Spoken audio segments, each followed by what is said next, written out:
ஆண்டவர் வாக்கு கொடுக்கிறார், நீ சகலத்தையும். எல்லாமே நமக்கு திரும்ப வரும். நாம் இழந்தது எல்லாமே திரும்ப வரும். என் கைவிட்டு போனது எல்லாமே திரும்ப வரும். ஆண்டவர் எனக்கு மறுபடியும் கொடுப்பார். திரும்பவும் ஆண்டவர் எனக்கு தருவார். திரும்பவும் நான் சந்தோஷப்படுவேன். திரும்பவும் அந்த சமூகத்துல நான் உட்காருவேன். திரும்பவும் நான் தலை நிமிர்ந்து வாழ்வேன். திரும்பவும் ஆண்டவர் என் கூட இருக்கிறத நிரூபிப்பார். திரும்பவும் ஆண்டவர் மறுபடியும் ஒரு விஷயம் என்னை நினைப்பார். அவர் மறுபடியும் அந்த இடத்துல நான் தலை நிமிர்ந்து வாழ்வதற்கு கர்த்தர் எனக்கு இரக்கம் பாராட்டுவார். நீ சகலத்தையும், நீ சகலத்தையும், நீ சகலத்தையும்.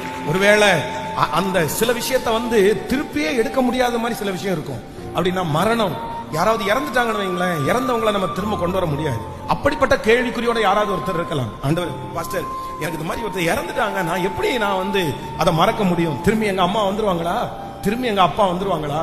கர்த்தருடைய பிள்ளைகளை ஒன்று நினைத்துக் கொள்ளுங்கள். ஒண்ணு, ஆண்டவர் என்ன பண்ணுவார் அப்படின்னு சொன்னா, நமக்கு ஏற்கனவே இருக்கிறது போல ஒன்ன கொடுத்து ஆண்டவர் நம்முடைய வருத்தங்களை மறக்க பண்ணுவார். இருக்கிறது ஏற்கனவே இழந்துட்டோம் பாருங்களா, இதை இழந்துட்டோமா, அதே திரும்ப கொடுத்த ஆண்டவர் நம்முடைய வருத்தத்தை மறக்க பண்ணுவார். இல்ல அப்படின்னா அதை விட பெஸ்டான ஒன்ன கொடுத்து, அதை விட நல்லா உனக்கு கொடுத்து நம்முடைய வருத்தத்தை கர்த்தர் மறக்க பண்றதுக்கு வல்லவராக இருக்கிறார்.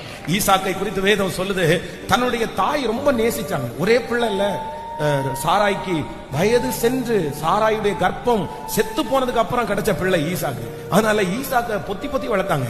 ஈசாக்குக்காக யார வேணாலும் இறக்குறதுக்கு சாராய் ஆயத்தமா இருந்தாங்க. அந்த அடிமை பெண்ணையும் அந்த இஸ்மவேலையும் வெளியே தள்ளுறதுக்கு காரணம் என்ன அப்படின்னா, என் பிள்ளை நீ எதுக்குற குறைவா நடத்துற, அவ்வளவுதான், நீ வீட்டுல இருக்க வேண்டாம், அப்படி ஸ்ட்ரிக்டா முடிவெடுத்தாங்க. தன்னுடைய பிள்ளை தான் அவனுக்கு முன்னாடி, தன்னுடைய பிள்ளை தான். அவ்வளோ அன்பாய் பார்த்த இந்த சாரால் மரித்து போனாங்க. இப்போ ஈசாக்கு ரொம்ப துக்கமாகிறான். ஈசாக்கு ரொம்ப அம்மாவோட ரொம்ப டிபெண்ட் பண்ணிட்டு இருந்ததுனால அந்த ஈசாக்கு அந்த துக்கத்தை மாற்றவே முடியல.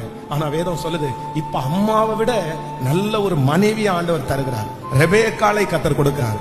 வேதம் சொல்லுகிறது, ரெபேக்காளை சாராயினுடைய கூடாரத்திற்கு அழைத்து கொண்டு போய் தன் தாய்க்காக கொண்டிருந்த துக்கம் நீங்கி ஆறுதல் அடைந்தார். தன் தாய்க்காக கொண்டிருந்த துக்கம் நீங்கி ஆறுதல். நான் இந்த பலிபீடத்திலிருந்து கர்த்தருடைய வார்த்தையை சொல்றேன். ஒண்ணு, நீங்க இழந்து போனதை கர்த்தர் அப்படியே தருவாரு. இல்ல அது மறுபடியும் உங்களால கொடுக்க முடியாதா, அதை விட பெஸ்டான ஒன்ன கொடுத்து அந்த துக்கத்தை மறக்க பண்ணுவதற்கு நம்புறவங்க கைகளை மட்டும் மேல தட்டி, இது நடக்கும், இது ஆம் என்றும், இது ஆமேன் என்றும், இது அப்படியே நடக்கும், நீ சகலத்தையும் திருப்பி கொள்ளுவாய்.